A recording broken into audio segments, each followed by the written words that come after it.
Good evening, everyone, and welcome back to a Kayla Unfiltered, the housing call-in show. Tonight's a little special. This is the first time we're doing two shows in one night, so buckle up because we are going to go deep into some of the biggest housing utility issues affecting Hamilton residents. We've got local voices here with me tonight, joining and sharing what they've seen on the ground. Plus, we have some updates, everything with the mayor of Hamilton regarding the eviction case for the Ontario housing fraud and events, even with the biggest switch in Hamilton utilities, big billing coming into April 2026. Stick around after the main episode. We're doing a fireside chat with the Hamilton landlords and the housing providers, getting their perspective, what's actually happening in the community. And as always, jump into the chat, ask your questions, and don't forget to subscribe for updates on the Ontario housing issues. And we do also have Manny as well that's joining us. So hopefully we're going to mute him because his noise is added again. So we're going to let him figure that out. But thank you guys for coming on. We have Exit, we have Michelle, we have Manny. So just let me know, Manny, when you have your noise good to go. I want to get into something big. Everyone's been wondering. We've posted it on Ontario Landlords Watch. And who else is going to give me the better information of what's happening? I've uploaded the links to what's happening inside of this chat.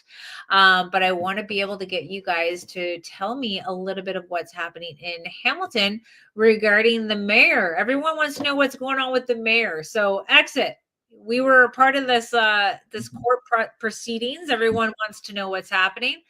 Let's give our listeners what happened in Supreme Court with Andrea's eviction application against her ex-partner. Yeah, no, it's okay. So as part of that, in the court proceeding, it's been deferred till April because the mayor was taking her ex-partner and the city to court because she's found it as being financial prejudice of the estimate of $133,000 to repair the unit versus approximately $30,000 to demolish it. So the reason it's ending at Superior Court is because there's a dispute between the mayor and her ex-partner because her ex-partner, Ben Leonetti, thinks that there's ownership interest, even though they had a separation agreement that he was deemed a tenant, and he was taken to the Landlord Tenant Board in 2018. And so there's the question of whether he's a tenant or not. And the other question is, does he have ownership rights? And it's unprecedented for an active mayor to take the city to court. And so I'm just like, to me, like that's isn't that a conflict of interest in putting her financial interest instead of the taxpayers after passing a 3.78% budget increase? So it's been deferred till April because I guess the ex-partner Ben didn't get served the documents or something, or they have to respond to the documents. So they're back in court April 20th. However, the mayor has now taken off. This is asking to take the city off of the application, and it was a brief hearing. It was just like less than 10 minutes, faster than an LTB hearing. But the thing that really strikes me is that the question of whether he's a tenant or not when she took him to the LTB previously and ran evictions. If she's all for affordable housing and keeping people housed with Acorn and the whole Housing First initiative, but yet she's promoting demolition. That's what I don't understand. And then there's the rent eviction bylaw. There's the homelessness population, the Bart and Tiffany homes.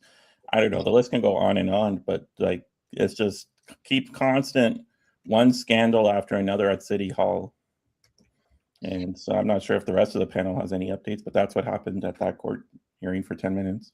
Well, no, I think it's good that we talk about it because we got some other topics that we're going to talk about too. But like Michelle, like what's your take on the fact that one, it was bad enough that she was trying to evict her ex-husband This is like a series, guys. This is like better than Netflix.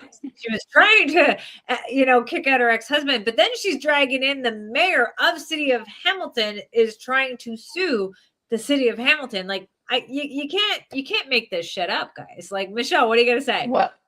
Well, she severed them off of the lawsuit.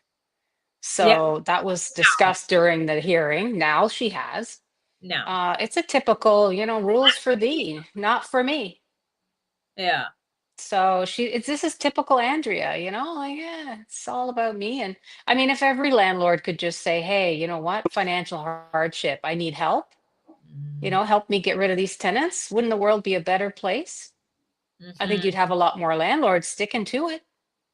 Do you think that she took them off of the application because of the backlash? Because like we had a lot of views just on Ontario Landlords Watch public page regarding her taking the city to court. Do you think that she pulled them off of the thing because of the public backlash? I don't think so. I don't think she really cares about any public backlash. I think the only thing she's not going to do at the end of her term is maybe like light, City Hall on fire, because she is like basically lighting up everything else and burning it down. So why would she care about what the public thinks? I mean, any decision, she's never thought about what the public thinks. I don't really think so. No, What should no. people know about when they go into this election coming up in October? Like, what do you think people should be really paying attention to as they vote for a new mayor or potentially vote for her again? Oh God, let's find someone who has some business sense rather than who's like, oh, we got to save the homeless at any cost because we don't care. Because guess what? The taxpayers are going to pay the bill. So we don't give a shit. Just get everybody on there and let's just get these things up and running. And, there's no oversight. Even the Lisa Shields, the lawyer, had no knowledge of any contracts that were signed. I mean, who blindly sends half of the money for these units away? Like, who All does that when you purchase anything yeah, that all the hasn't money, been seen, $1.8 sight million. unseen? Yeah. Who does that? You don't even do that to a builder that's building your home. There we go. Oh my God. Okay. Are we good? Yeah. Okay. Your noise is How you really guys doing? good. We're just getting into just Andrea right now, man. Manny, when you seen that the mayor was attaching the city onto this whole court case, what was your thoughts about it? It's funny. It's very funny. I guess she knows she's not going to win the next election, and she's going to go after the city. I guess you can't get a free meal anymore, so you got to go after someone. So let's go after the city. They call her Free Meal Horwath. She likes those free meals. I'm happy that the city turned her down. I mean, the judge turned her down because she gets to feel what others feel when we have to go through all these channels. And the fact that she's not taking care of her property, that's, I don't know why property standards weren't called on her in the first place, but she's got to do the rentals. She's got to suck it up. She's got to do the rentals. She's got to take care of the property. She's got to take care of the tenant, and she's got to abide by all the laws that we got to abide by. That's just, I don't think that she's above any other taxpayer. And, talking about taxes went up like crazy for Hamiltonians. Yeah. All of our taxes went up. And it's like the city's saying they're broke. How are you broke? Where are you allocating the money to? We need to audit the city. Where's the money going to? It's not going to the roads. The roads are as bad as they've been. It's not going to any services, extra services. From my perspective, we need to audit the city. We need to find out where the money's going, the money that they're getting in, and we need to keep everybody accountable, hold everybody accountable for their actions. And I'm happy that she's going through this court proceeding, and it's going to be a big thing, and everybody's watching it. I didn't have a chance to make a video. I was going to make a video about it. It is big news. It's the mayor of a city. It just doesn't look so good. You're supposed to be the model citizen, and you're not doing things right. So, No, that's good. Michelle, you like know, when you've had some dealings, and even Exit, you guys had some dealings. When you look at like government and having like the heads and the mayor and councilors and stuff, like what's your opinion on city staff in Hamilton? Well, I can only speak as, former like a public servant. You're held to a higher accountability than anyone else. And if anything, you are the example. And that clearly is not what goes on at City Hall. I mean, we've had 3 years of unaudited statements for the budget. I mean, whoever is going to end up being our mayor, holy moly, has he ever got a big job ahead of him? I mean, I think we're going to find some real big surprises of what we really don't have. And she's used up all the reserves, you know, to try and force that budget through. So this guy's really got. where did it go, Michelle? Where did the money go? Where do you think the money went? Well, look at the city of Hamilton. I mean, they what? They gained how many staff in 4 years? I mean, it's 900. ridiculous. 900, yeah. 900 I mean, it's going to members? Yeah, they increased. Yeah, in the last 4 years. Yeah. So why does it take so long to get a building permit now? That's always been an issue. Welcome to the club. Welcome to the club. That's always been an issue. I know people, like friends of mine that used to have properties in Hamilton who just sold it, and they said, "Look, and I'm losing my best year sitting at the city building office waiting for answers and trying to talk to somebody. It's a waste of time. They just sold it. Said let somebody else fight it. Nope. Hamilton is not open for business. No, like we said last time, the province wants us to build. The municipality is holding us back, and it's crazy because like I've been in these offices, the building department, and some of them don't know what the hell they're doing. I'm sitting there and I'm just like, are you kidding me? One person talks to another person that talks to another person. So I got to talk to the manager. You got to come back tomorrow. I'm like, why are you guys wasting my time? Like, Exit. What you were going to jump in there after Michelle? What were you going to say? No, it's all departments in the city. Not even building. It's the housing department, Parks and Rec, the water department, the public library. They're even closing it in downtown because there's a drug use problems at the children's library. It's just every single department in the city. Like, you name it, public works. What are you seeing? What are you exactly seeing? We're just constantly seeing staff not engaged, and it's just there's more layers of management. There's like supervisors and management. It's a very top heavy organization. Not enough. There's too many chiefs and too many chiefs, not enough Indians. Too many cooks in the kitchen. Yeah. You don't even get accurate information. They can't even give you accurate information. No, that's the worst part. No, they can't. Planning records for houses prior to 1960. All of the records have been destroyed. What? So, hold on. What was that, Exit? So if you have a house, there's a lot of old houses in downtown Hamilton. Yeah. There's no planning records because of the cyber attack. They restored it, but they could only go up to 1960.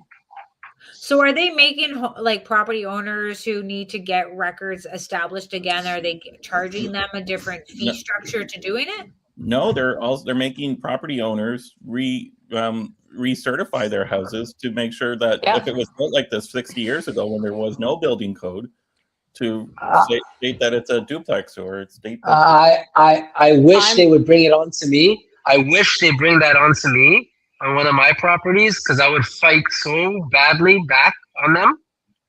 I bought a fourplex. I bought a fourplex. Yeah. And I bought a fourplex. It's a legal non-conforming fourplex. I bought it based on that fact that it's a legal non-conforming fourplex. Yeah. Now, if the city got a cyber attack, and I got paperwork saying it's a fourplex, and the city's like, no, it's not a fourplex. I need you to recertify it. I'd be like, no, it's a fourplex. I bought it as a fourplex. I'm going through that right now. That's exactly what I'm going through. And that's exactly what I'm going through. And I don't know about you, but how many fines can you take? Can you have them shut your They're- place down? Because that's next. They're giving you fines for the same situation. If I didn't do it, yeah, they were going to come in with a warrant. They're going to come and do an inspection. If they'll get a warrant if they have to, there's fines. Like, dude, they're shutting you down. They shut me down a million times, Michelle. I've been in that situation a million times with building permits, and you know what I said? Fuck you, bring it on. That's what I said. You know why? You know why I said that? I'll tell you why I said that. Because I know the building permit for duplexing, and I've done it like 30 times. And when they're telling me that something's off or whatever, I will say, okay, bring your inspector, show me what's off. I'm gonna fix it. If there's something off, but if the building code keeps changing, as it does, the building code keeps changing, right? If I got a permit already, you can't make me change things. I already got a stamp of approval. They lost my permits. The only one that I have is from 2007, and that's for backs. And there's another one they can't even give me a date on. And that's it. They've lost all the records. Yeah, I had to I'm going through everything right now. Exit's been helping me. I've had to reduplex the whole thing. Like right now, I'm probably about 23K in. Wow, where is that? It's in Hamilton, right? It's in Hamilton. Yeah, it's in Hamilton. Did they check? Is it in one of those zones that they rezoned? No. No. So what happened is when the city amalgamated, all the records got centralized into the system, and then it got all the records. They didn't have back records and microfiche, and they all got destroyed on the cyber attack. Yep. So they don't have history unlocked. So if you ever would like to sell your place, good luck. I keep all the records. I keep all my records. Listen, how do you keep records that you like? I only bought my place in 2014, 15. I don't have records from before that. The city has. Yeah. So I can't access records from when I didn't own it. This is where the problem is. So when you bought it, was it a duplex, or did you make it a duplex? No. So did you, on the agreement of purchase and sale, does it say a legal duplex? Does it say legal two family? Okay. Yeah. So there is a system called the Geo Warehouse. We have it as realtors. You can look a lot of that information. No, they don't. They don't take that. I've got tax records back to 1980 as a duplex. And that doesn't mean 1990, sorry, not 1980, 1990. And that's all duplex. It tells you where the taxes are going for which school board, and they will not acknowledge that. They will not acknowledge any MPAC records, which has been a duplex forever and a day. They will not acknowledge any of that. Geo Warehouse, they don't acknowledge. Wow. That's very odd, because I bought a few that were already duplexed, and they're older homes. And same as you said, on Geo Warehouse duplex, on everything duplex, on the purchase and sale duplex, I left it as a duplex and renting it out as a duplex.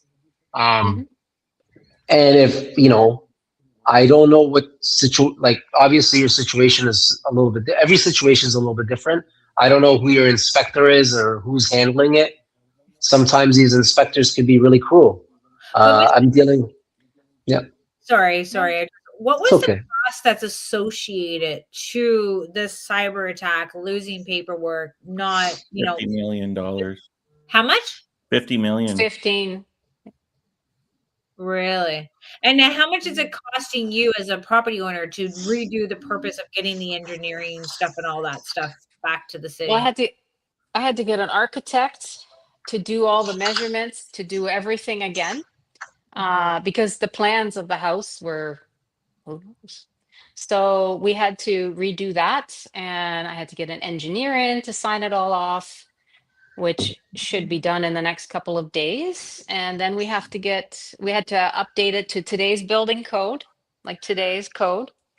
I think there was only like some drywall we had to do for fire rating. It wasn't a lot. Fire rating.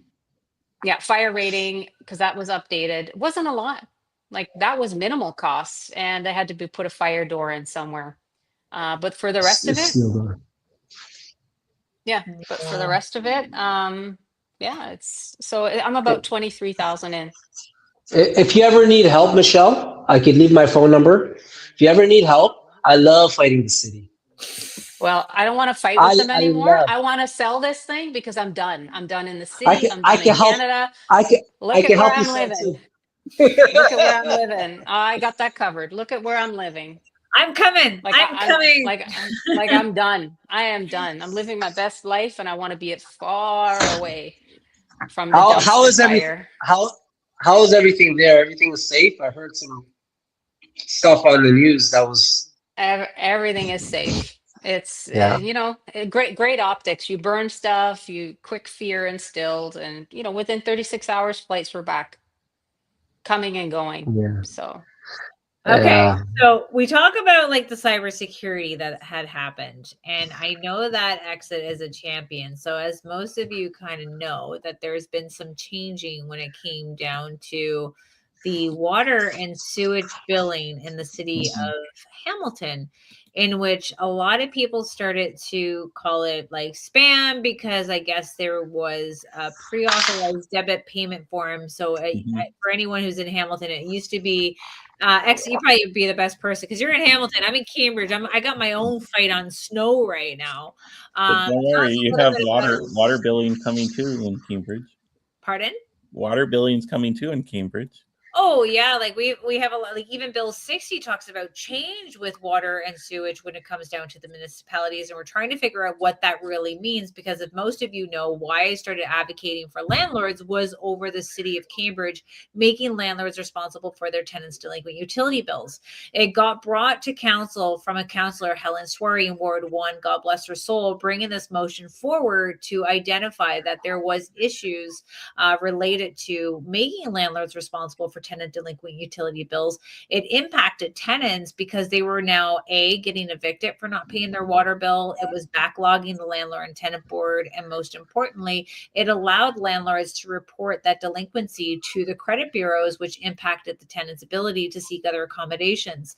Helen brought this motion forward to council, and then because staff came back with a big price tag of $1 million because they were stating that there was about 9,500 tenant accounts.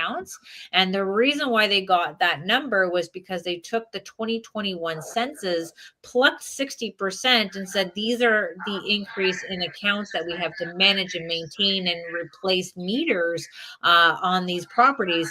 So we created a task force, or the council created a task force. I got to sit on that task force, and it's been taking a long time for the report from that task force to get to council. And now it's a held up based on Bill 60 because we're believing, from what I can read, is that they're talking about underneath the Business Corporation Act, so that they're starting to allow a corporation to be managing the water. In which does it play just like hydro, where hydro can't put your delinquencies to your property taxes. Now, if they allow this change to happen, are landlords off the hook? And does the city have to absorb that cost? So a lot of crazy things are happening just in the water billing in itself. But we also have stormwater that has came about in the meantime, which now people are assuming that, it's going to be incorporated into the water bill. A lot of people don't quite realize that it's your city making it look like your taxes are getting lowered, but what they're doing is taking that amount of money and dispersing it through multiple billing cycles to get this stormwater. So a lot of unfairness, and I think it's about mismanagement. I think it's mismanagement of municipal government and staff, and in which is resulting into us having to pay higher taxes, and the result in us becoming Michelle and taking off to Mexico.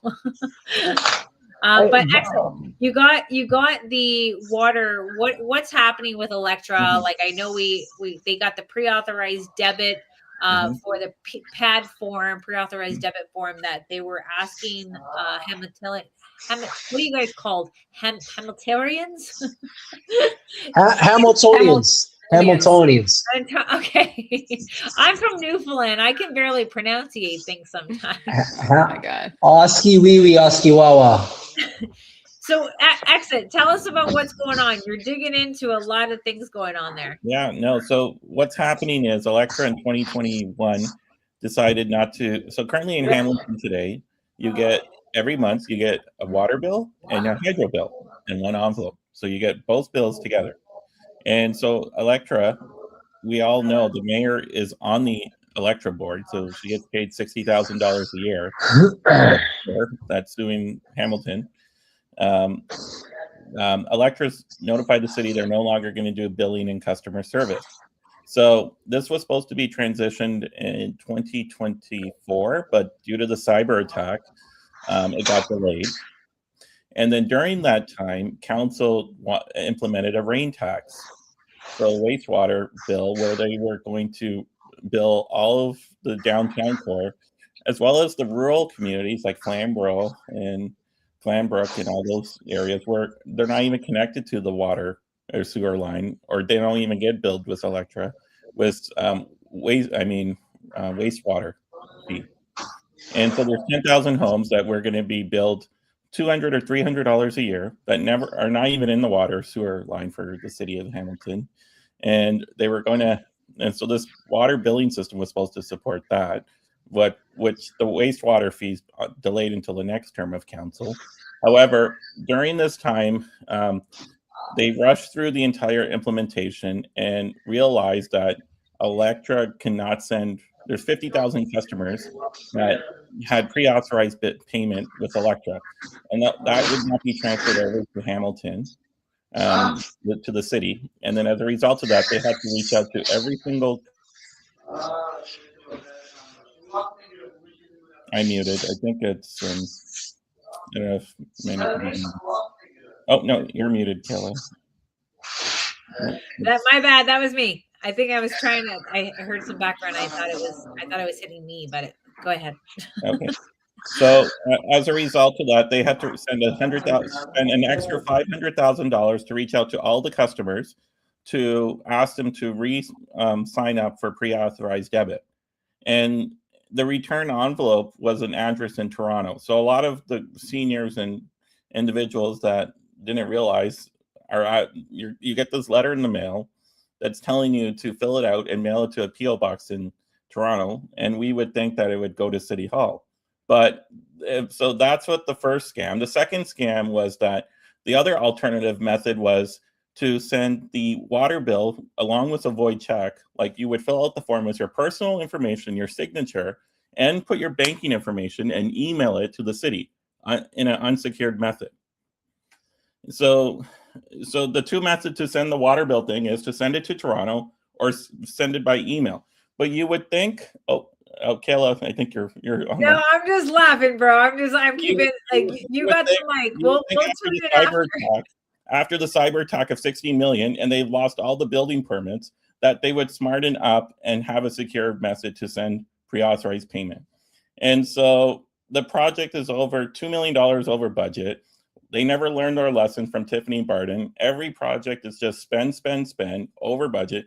And the fact is, come April, it's going to be a disaster because you had 50,000 customers that were signed up for pre-authorized payment, but now you only have like 15%, so like 15,000 or 20,000 customers. So there's going to be a lot of people like Michelle who probably never received this communication that's in Mexico that's coming back and getting a water bill and doesn't know what is going. So it's a complete disaster. It was poorly executed, cost overruns. Like, what more can we keep on bringing all these topics to the Kayla Collins show. It's just one project after another, overspend. And what do you say? We're sorry? Like, you can't, like, and like, it's going to come to another city to you, like water bills scandal and Tiffany Barden scandal, overspend. We're sorry. Like, no accountability, no trust. Like, you would There's think no learning curve. You'd think after a huge cyber attack that you would learn to, like, the staff would realize to implement security. Mm-hmm. No, but you implement a Toronto PO box and you tell residents to email it to an inbox where, like, I'm going to give you my bank account information to a cyber attack, and it's March is Fraud Awareness Month. So I don't know how you know that. Yeah, but I'm glad you mentioned it. But like, it's just one thing after another. Like, how can anyone do business with a municipality that's like operates worse than the private sector? hey, I take offense to that. Well, at least there's accountability in the private sector, at least, Oh, right? Yeah, So, yeah. I mean, there's that. There's not in government, in any level of government. But There you isn't. have No. these staff still stay around. They just like, Yeah. oh, we're sorry. We'll take the recommendations. We'll implement better controls. They said that for the cyber attack. 2 years later, look at what happened with the water bill scandal. yeah. And you know what? It's the same situation I'm dealing with right now with like notifications and letting people know. Like I had a $690 charge for a sidewalk that needed to be brushed off with a little bit of snow that had accumulated over some days of light snow, but they wouldn't provide me with the information of what my sidewalk looked like on the 13th, in which they gave me the infraction. They gave me the photo on the 16th to make it look like it was a worst case scenario. And I'm like, even if you got it in the mail on the 14th, like I'm not going to get that information to me by the 16th, in which you came out to, do this kind of snow removal in itself. Like they're starting to look for revenue ways to keep their departments flowing and the money to be coming in so that they can keep the department and keep the employees without having to keep driving up the property taxes. And that's the thing. It's a big old sham of what they're trying to do. And until you become loud, and I've gotten them to drop it down to $175 from $690, but I'm still bringing it through the review process because I think everyone needs to have a proper way of being notified. Because as landlords, we have to tack on 5 days from our notice to our tenants to make sure that if it's being put into the mail, it's actually getting delivered to them. We have to show proof that the tenants got notified of their infraction of not paying rent or whatever the case may be. But here are cities coming out and doing what they want when they want, and they're trying to suppress people. And there's a reason why exit is not on camera. This is how sometimes people feel intimidated. And I talk to landlords all the live long day, but you need to call out your elected officials, not just the elected officials around that horseshoe, but staff. Now, I don't know if Michelle or Manny or actually, like, I know we hear about Clucky. Tell me about Clucky.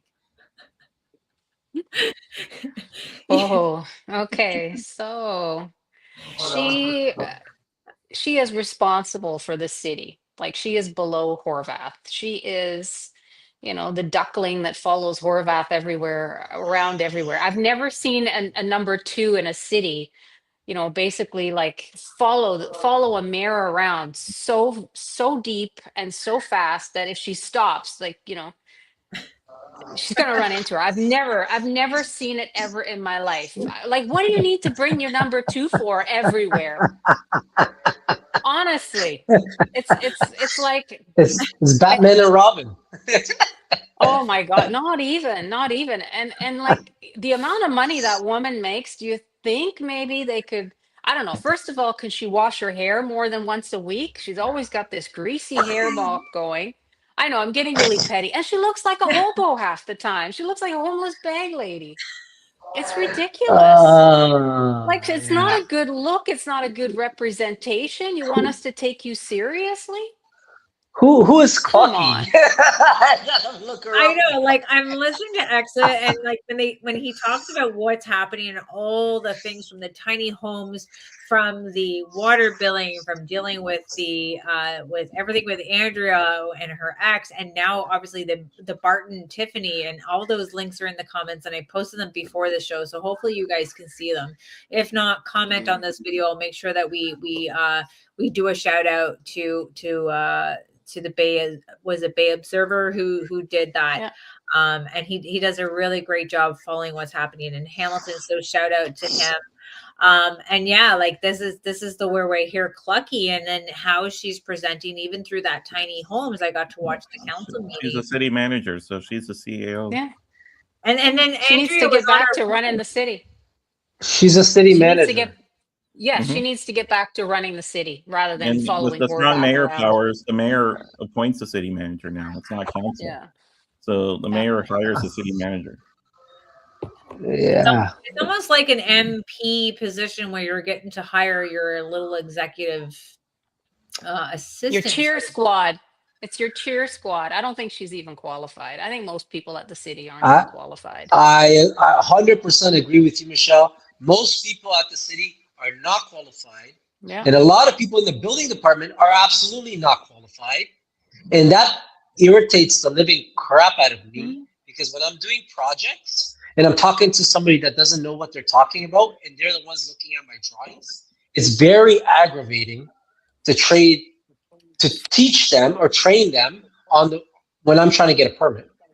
And they're saying, no, this is not right. I'm going to have to get back to you. I'm going to have to get back to you. That's not Yeah. like, it's very aggravating. And as we speak, I'm actually at one of my projects right now. You can see the I think they do that on purpose, Manny, Like- because they want to make revenue in the parking lot at City Hall. Just to Yeah. Are you kidding me? So you add money to the meter. No, are you kidding me for that? Oh my God. You know how many Exit times follows everything. Exit follows everything. I I have go sat there there in the for morning? hours.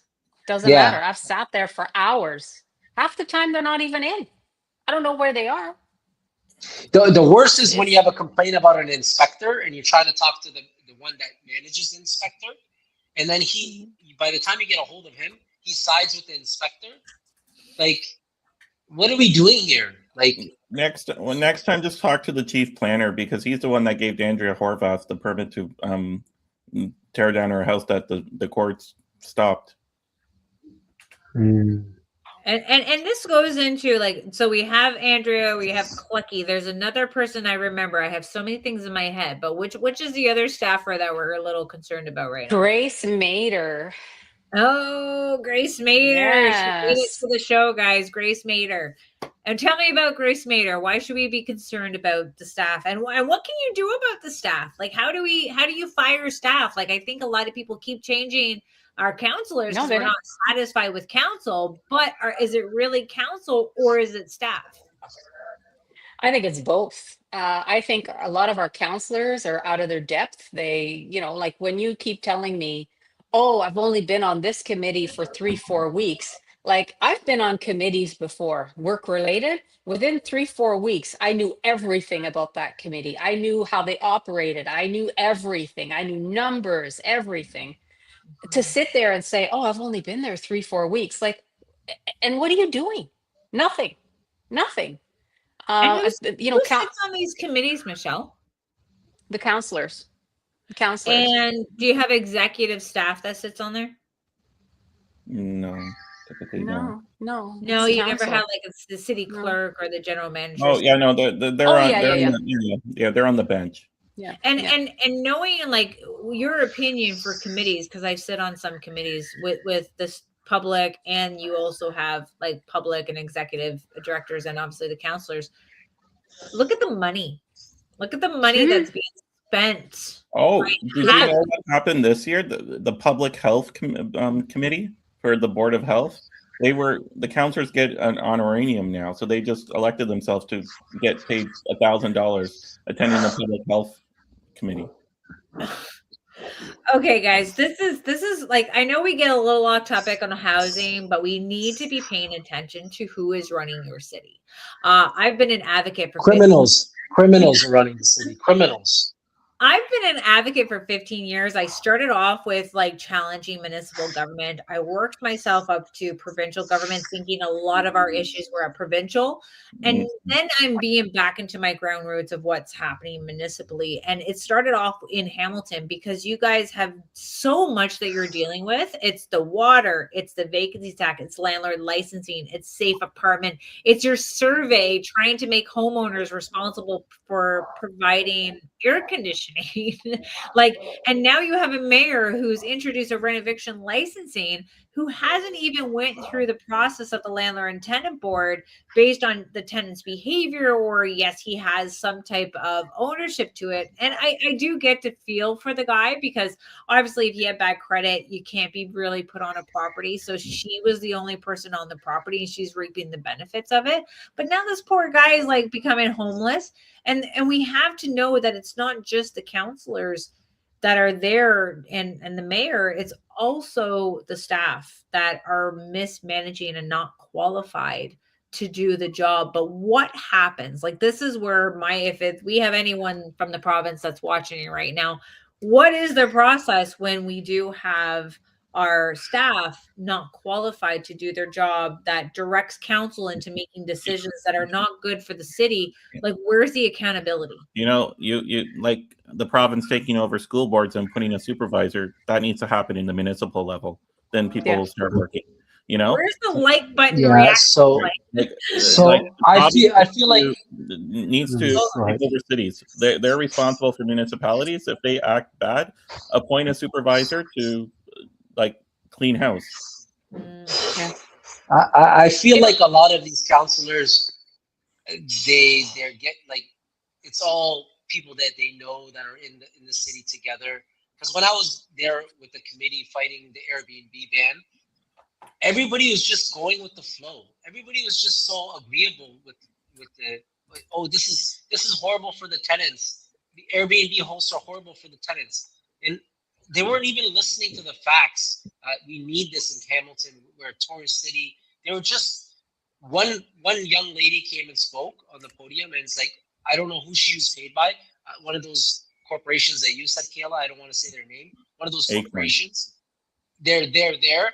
And the young lady was speaking. She was articulate. She was speaking, and they didn't let any of the landlords talk. They didn't let any of the landlords talk. They just passed the bill like this, and everybody was agreeable, and it was ridiculous.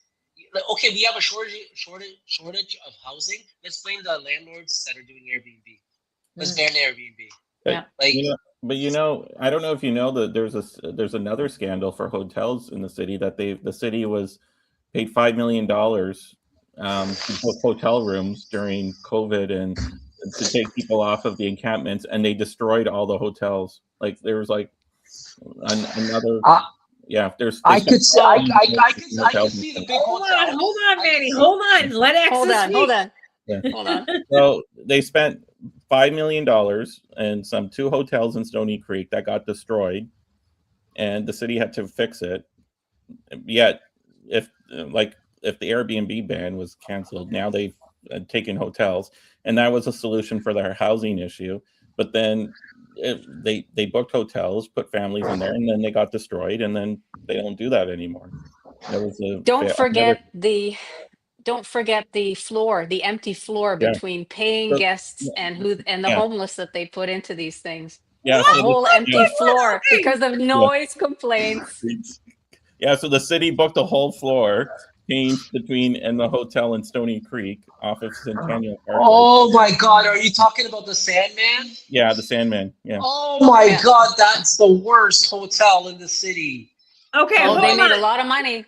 They made a lot of money. I'm an outsider looking in. So the city had paid for the floor to deal with COVID? No, complaints of noise complaints. They had They paid an empty floor. From paying guests. Like if you and I were to go book it, that's the issue they had. Like if it was too noisy, the floors below were too noisy. Who's actually in the hotel? Like are this is homeless. Homeless. Homeless people. Oh. Yeah. And you know what? You know what else occurred? Exit. To add on to your story, Sandman became one of the areas that a lot of prostitution started happening.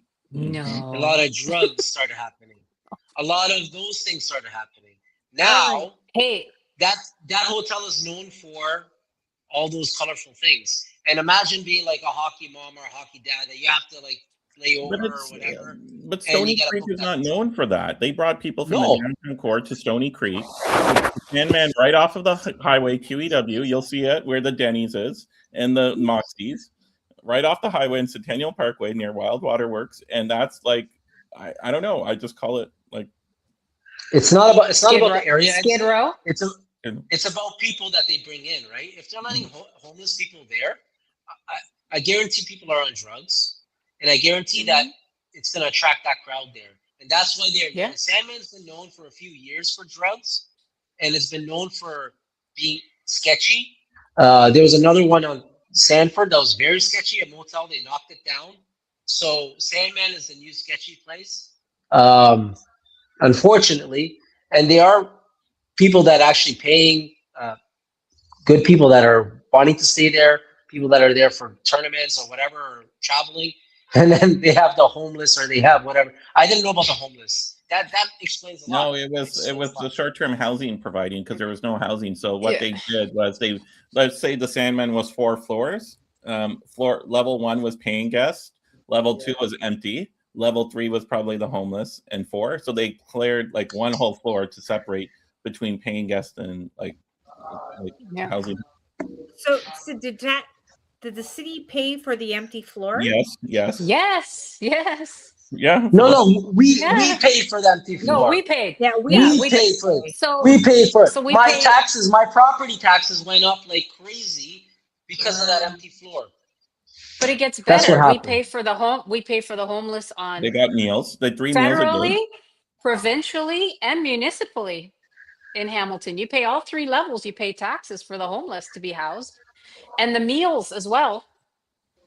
Well, this is where, like, I asked one of our regional managers when it came to the regional Waterloo, and I said, how much are we paying to house one person in an emergency shelter? And they said approximately $3,000 a month.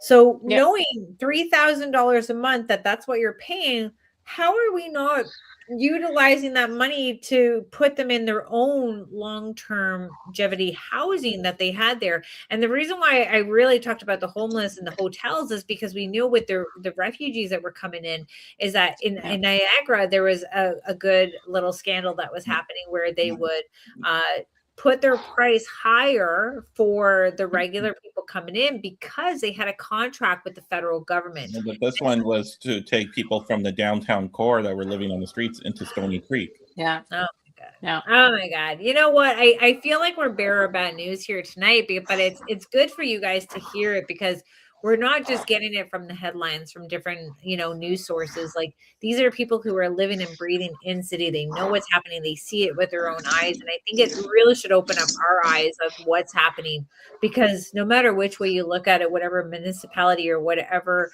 province you're in, like, our housing structure is broken, and it's broken based on mismanagement from regional, municipal, provincial, the staff members. It's the mismanagement and the mistreatment towards private housing providers. It's the groveling to just nonprofit housing. Yeah, the other thing too, Kayla, is when did homelessness become an economy? Like it's just we're growing and growing jobs in this society. Like we should all end up, and we should end homelessness. But why are we growing the nonprofits and the homelessness housing sector to support? Like these nonprofits are growing so high. Where are the dollars going? Is it just for staff? Exactly, Exa. You know what? I'm gonna tell it here. I have a post. I was ready to post it, but I didn't want it to be sour. But I wanted to share it here tonight. Is that when I had posted an article regarding Michelle Ferry, who talked about an advocate that had used over $14,000 to fly to Egypt, and she said, why end homelessness when it benefits that there is a crisis? So I shared it and talked about it vilifying landlords in order to promote the advocacy and the housing crisis in itself. And there was a gentleman, the president of the Canadian and Homelessness, had shared my post and said, yes, please put me out of a job. There's not one person that I've met in 20 years that obviously does this for the money. So I decided just to kind of Google his name and found him on the Sunshine List making $282,000, just a little over that. And he also gets benefits of over $14,000. And I put a comment on that post, my post that he reshared, and said that he deleted it. And I'm like, okay, like, you deleted it. Let's post it again. And I posted it again. And there was a lady that commented on my post and said, thank you so much for sharing this. This is disgusting. And he deleted my post and her post. So, this is where we start to go down this big, deep rabbit hole and understanding that there's a lot of people that are benefiting off of a housing crisis. And I do know many elected officials that are expecting these housing organizations, nonprofit organizations, to come with them with a solution.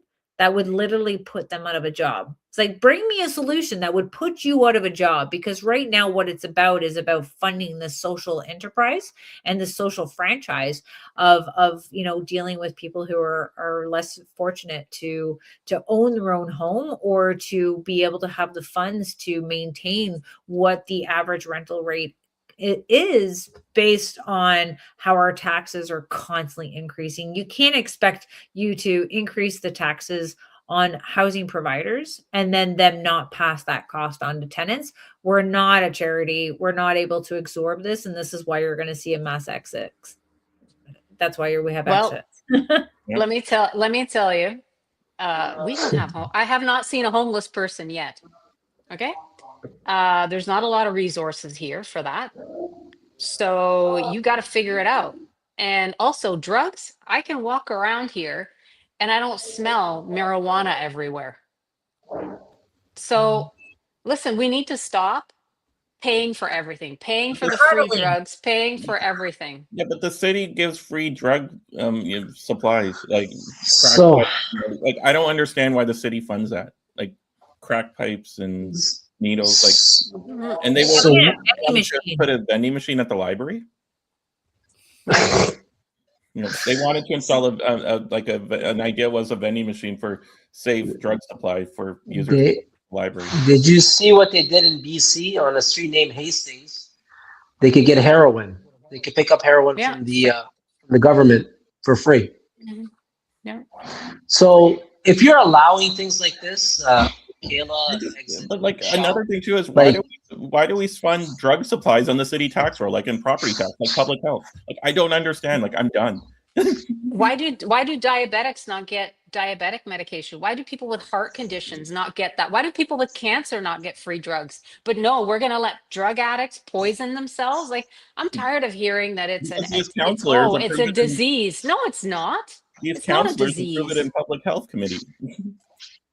Yeah.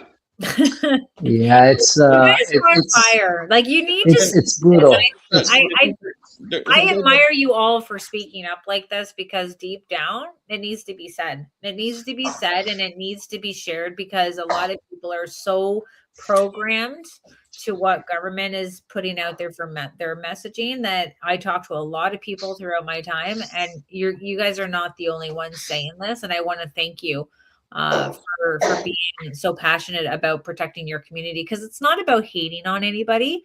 It's No, not never. about understanding that we do have people that do have mental health and addiction issues, but we just don't have the resources to give them the medical treatment that they need, because we've also given away a lot of our medical resources to people who are not even Canadian citizens. No, but they always say housing first. The whole solving addiction and mental health issues is get them housed, and then you throw millions and millions of dollars and no outcomes. But for the city to give free drug supplies, and even talk about installing a vending machine, or you can go to get safe and your safe like I'm done with City Hall. Like, every single idea from City Hall is just, I'm done. So it's a system of abuse. Everybody's using and abusing. They're going to the doctor saying they're on disability, they can't work. That's BS. That's complete BS. Everybody is. Most people are that's capable. the other thing. The city and the Ontario Works was fraud. Oh Yeah. yes, before we end, we have to talk about Yeah. that. I know I kept you guys here way too long, and I appreciate all your time. But we're bringing all the latest issues from City Hall. Like, everything's all done at City Hall. Oh Give us a man. little bit, because there's an audit that's going to be coming.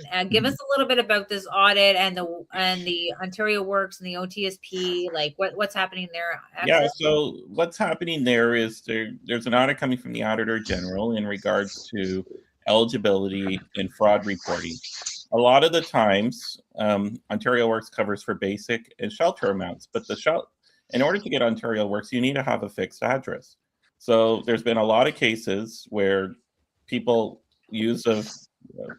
obtain a lease with that My fraudulent, address. yeah, give it to their caseworker and get Ontario Works and don't pay rent. So it just clogs up the LTB. There's a lot more losses. Water bills. I also found out too, the water bill is not incorporated as part of their income and expenses for caseworkers at the city. So they only put hydro, but not water bills. Interesting.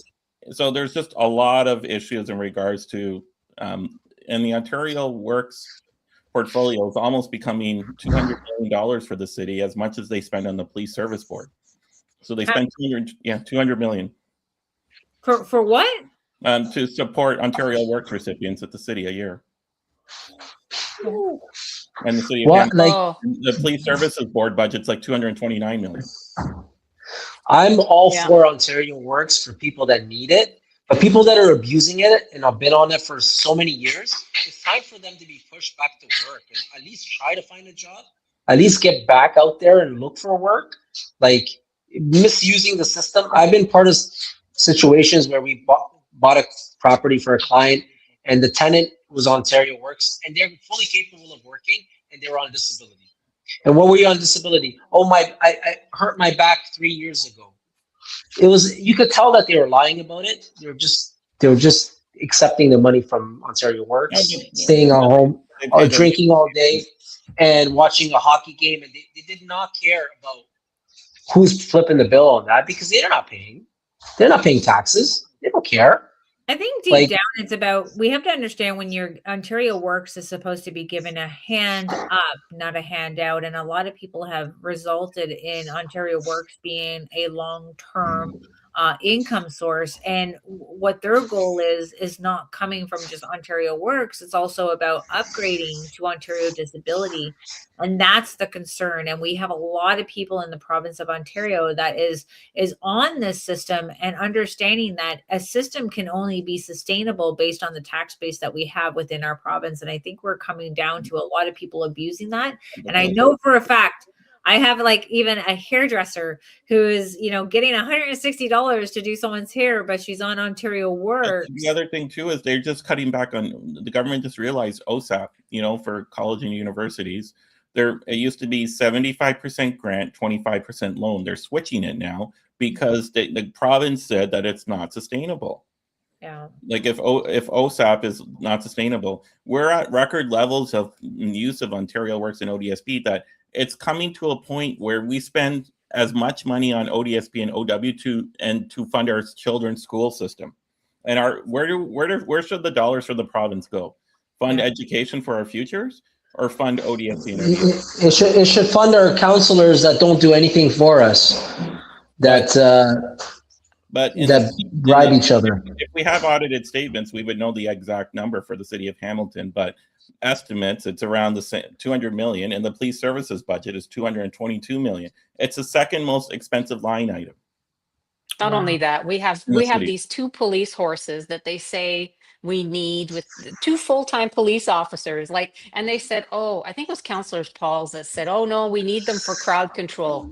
2 police horses are not crowd control. You need like 12 to 14, okay? It's a glorified trail ride. It's a musical ride. That's it. So Michelle, exit. Have you seen the guy that has the pony, that rides the pony in the summertime?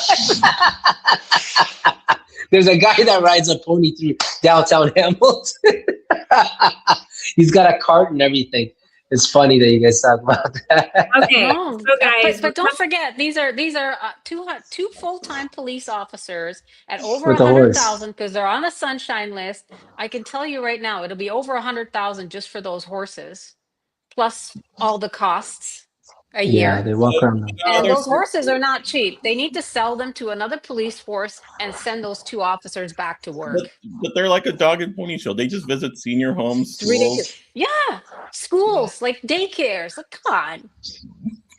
All right, guys, we're going to go around the horseshoe here because we're coming up to that hour, and I know we have a lot of things to do in our day-to-day lives. I apologize if all the city hall stuff is just too much, Kayla. Too much. It is. It's like I'm like, I get messages from like everyone within Hamilton telling us what's happening. You guys are fantastic letting me know what's happening. Now, if we had give one or two examples right now of what our viewers and need to pay attention to in the city of Hamilton right now. Send us out with that. Let's go with exit first. What is the number one or even two things that people should be paying attention to right now in the city of Hamilton? It's so important. Well, when you get your property tax bill, your final bill in June, and then water bill. Who's working there? I think it's from Manny. That's Manny. That's making noise. Manny, I'm muting you, man. Yeah. Your property tax and water bill. Property tax and water bill. What should they be concerned about? Tax increases and what mistakes on their water bill. I guarantee it's going to happen. I also want something from you, Exit, about when the next election and we get the names of everybody that's going to be running in the Council of Hamilton. I want you to give me your preferred list of who you would like to see our city of Hamilton Tarians, whatever you guys are calling yourselves down there, about who they should be voting for. Michelle, what would be your one or two things that people should be paying attention to in the city? If you want to keep getting more of what you've gotten, keep voting for Andrea, because that's what you're going to get. And it's only going to get worse. You need to look at someone like, is it Loomis? He ran against her. Yeah, he ran against her last time. I did some research in him. He's a solid guy. He's got good business background. He's going to have a hell of a mess that he's going to get. He's going to land in a hell of a mess that he's going to have to figure out. But I think what's his name? He's the guy that's going to. Keenan Loomis. Keenan Loomis? Keenan Loomis. Yeah. Keenan Loomis. So he's running for mayor. Yeah. And okay. Go ahead. Exit. Robert Cooper is running for mayor too. Yeah, he's been a huge.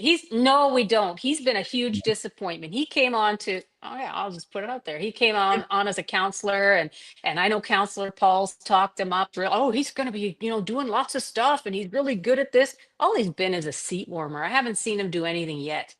Like, we don't need seat warmers. We need counselors that are going to do something, and we need a mayor that's going to be able to take action. We have so many counselors out there that are they're going based on topics and the popularity, and then trying to come in to make it look, just to get their name in media, to get to secure their position for the next election. Like, don't fall for this, guys. Yeah. We have Andrew Selman running, and if Kelly Orick runs for council, they would be good. Yeah. Maybe we'll get him on the Kayla Unfiltered show. There you go. Yeah. Manny, what do you got to say? One or two items?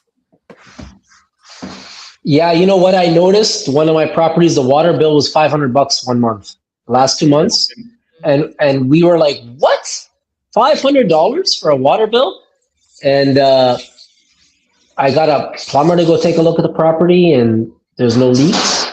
So there's got to be some kind of mistake that's been made. You definitely got to watch out for the water bill. I agree with Exit. And my property tax has gone up on everything tremendously. Actually, today I called one of my Equitable Bank, one of the B lenders I have, and I'm like, did you guys up the mortgage? They're like, no, sir, that's your property tax. I'm like, whoa, $200? Like, that's a lot. So they're raising taxes drastically. They're raising the water fees. They're doing all kinds of things. I'm very happy that you're bringing awareness to this, Kayla. Thank you, Michelle, for bringing information to this. And Exit, I didn't know a lot of the things that I'm learning on the show with you guys. I'm from Hamilton, 40 years, been here. The last 3 years has been horrible. The last 3 years have been, it's like a tailspin. Like, it's like, what's going on here? And I guess it's the mayor that's in charge. And I don't think she's going to be voted in again, Michelle. I don't think that's happening. I don't even know who voted her in the first place. I don't know. But it's been bad. It's been bad since she's been. Get Loomis in. Loomis needs to get in. Yeah, Loomis needs to get in. Yeah. So she only won by She won by 1,700 votes. She got in on a narrow margin because people didn't get out and vote. Like, if you don't want any more of this, get the hell out and vote.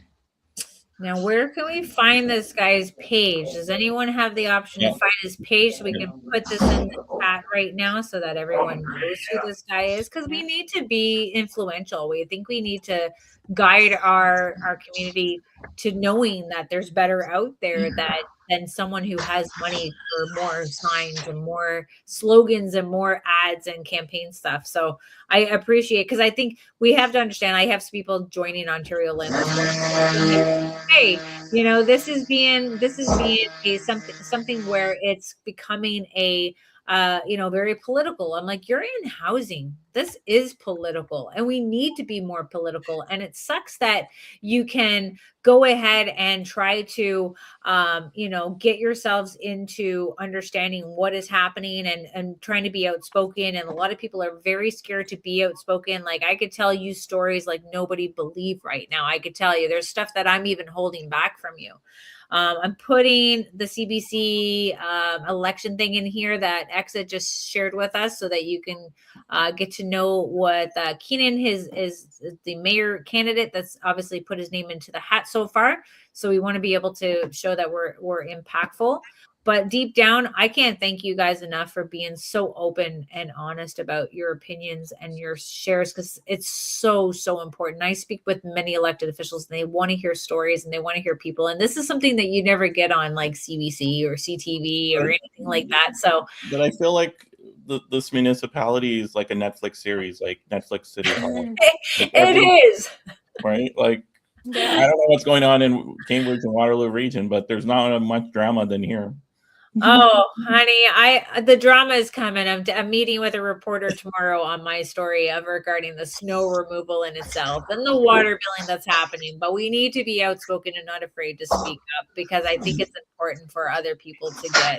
I know we're too busy trying to deal with life and kids and rentals and stuff like that, but we need to connect better as a community. And I do these little lives and these call-in shows to really get your voice out there. So if you want to be on this show, like Manny, like Michelle, like Exit, like, I'm going to put that link into the chat as well, so that you guys can get yourself into the rotation. Something that's supposed to be just for once a month decided to go into once a week, and then it went into twice a week. So I like the fireside chat. We just had a previous one with a lawyer regarding the landlord and tenant board and divisional court, and now we're jumping into this fireside chat. So I think it might be an ongoing thing. So I want to thank you guys, and be strong in Hamilton. I think anyone in Hamilton needs to thank you for being and being that strong advocate for our housing industry and for the taxpayers in your community. All right, that brings us to the end of tonight, though. One more thing, Kayla. One more thing. Our podcast is going to be live on Monday. The podcast we did. So we have a fiery podcast that Kayla and I recorded, and we went through a lot of these topics. And it's so hard, like, as I think we have, like, that was only 3 topics what we covered here tonight, and I know we have many, many more, and I know Excellent Michelle and Manny, you guys are going to keep me informed with this registration link that I put out there in the chat for everyone to like be a part of the registration. It also talks about being a team leader in your community, so that you can pay attention to what's happening in your community. Let me know so I can let our other communities know, because I think we all need to be supporting each other, no matter which municipalities you're from. Deep down, we're housing providers across Ontario, and that's what I'm doing now for 2026, is to really organize us. And I think it's going to come very strong. A lot of people have shown a lot of interest so far, and I want to thank everyone who's being a part of this registration, because we do need to speak the truth, and we need to be real, and we need to be unfiltered. And I think that's what's a part of this show that I've done. And eventually I probably will be out of Ontario in Mexico with Michelle on the beach in one of her houses. She sent me a bunch of links of houses down there. So, it sucks that you feel about leaving your home, but when you feel that your government is not listening to you, and when you feel that your government is attacking you and legitly, attacking who you are as a person, and that's not even including the stuff that I can't even share even with you guys tonight. Mm-hmm. So I think we're going to have more of these, and I think we're going to have probably do the educational, every Thursday, 7:00, if not we're in person, and then do a fireside chat with you guys. But you guys have really opened up a lot of people's eyes tonight. I want to thank you so much. Thank you so much, Kayla. Thank everyone for joining us tonight, especially our Hamilton residents and the housing providers who took the time to share what they've seen on the ground. These conversations matter because the reality is that housing policies just they happen at City Hall, they happen at Queen's Park, and we need to be having the people showing up and being able to voice their concerns and their opinions and what your day-to-day lives are within our rentals and in our communities. That's exactly why I started Kayla Unfiltered, to create a space where you can talk openly about what's really happening in the housing across Ontario. If you found tonight's conversation helpful, making sure that you subscribe to our channel so you don't miss any future episodes, and feel free to share this with other landlords, tenants, and housing professionals and taxpayers who should be a part of these type of conversations. And one last thing, if you haven't already, please take a minute to register for the Ontario Landlords Watch registration. It really helps me understand who's a part of this community, whether you're a landlord, a property manager, realtor, or contractor, or paralegal, someone who's working in the housing industry. We need to continue to keep building a stronger voice for our Ontario community. So I want to thank everyone for tuning in, supporting our advocacy, and working towards a better housing providing solution for good landlords, good tenants, and taxpayers. I'm Kayla Unfiltered, and this has been amazing, and thank you so much. And this has been Kayla Unfiltered, the Housing Call-In Show. We will see you next week. Thank you so much, everyone, for tuning in, and I hope you have a great weekend.